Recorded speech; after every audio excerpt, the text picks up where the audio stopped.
Hi, my name is Doug Patt, and this is So You Want to Be an Architect, a 7-part series exploring the profession of architect. This is Lesson 1. What does an architect do? An architect can perform many roles, including design, specification writer, construction observation, ombudsman, and even in some cases, construction. But for the purposes of this discussion, I'd like to focus on design. According to one definition from my Apple Computer Dictionary, the architect is a person who is responsible for inventing or realizing a particular idea or project. Another definition states that an architect is a person who designs buildings and in many cases supervises their construction. Finally, Wikipedia's definition works really well. An architect is a person who translates a user's requirements into a built environment. To summarize then, an architect 1. Invents, 2.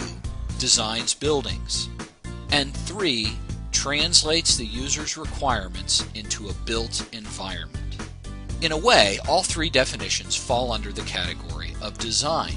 For the purposes of this discussion, let's talk about all three separately. First, we know an architect invents. An inventor creates something out of necessity that does not exist already. In a way, every building, every house, every skyscraper, everything architects create, if it's original, is an invention.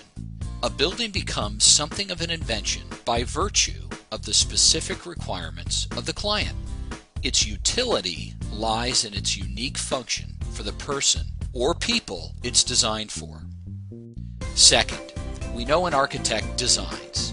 To design is to plan with a specific purpose in mind. To me, designing implies a kind of thoughtful planning relative to a set of parameters. All kinds of things are designed after they're invented.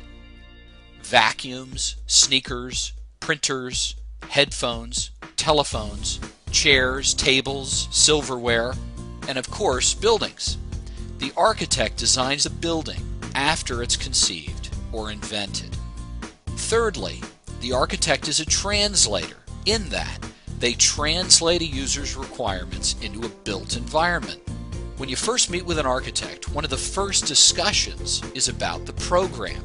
The program is essentially a description of everything that will be going into the building. If it's a home, the program includes number of powder rooms, bathrooms, bedrooms, how many car garage, etc. If it's an industrial building, the program includes machinery, offices, technology, etc. If it's a skyscraper, it includes use, number of occupants, utility spaces, executive suites, number of floors, etc. In simple terms, the architect takes the program and turns it into a building. So, we see that while all three of these items, invention, design, and translation, fall under the category of big D, design, each is vital to the role of an architect. So, if someone asks you, what does an architect do?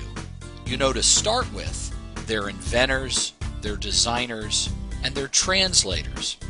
And that concludes the first part of our video series, So You Want to Be an Architect. I'm Doug Patt. See you next time on How to Architect.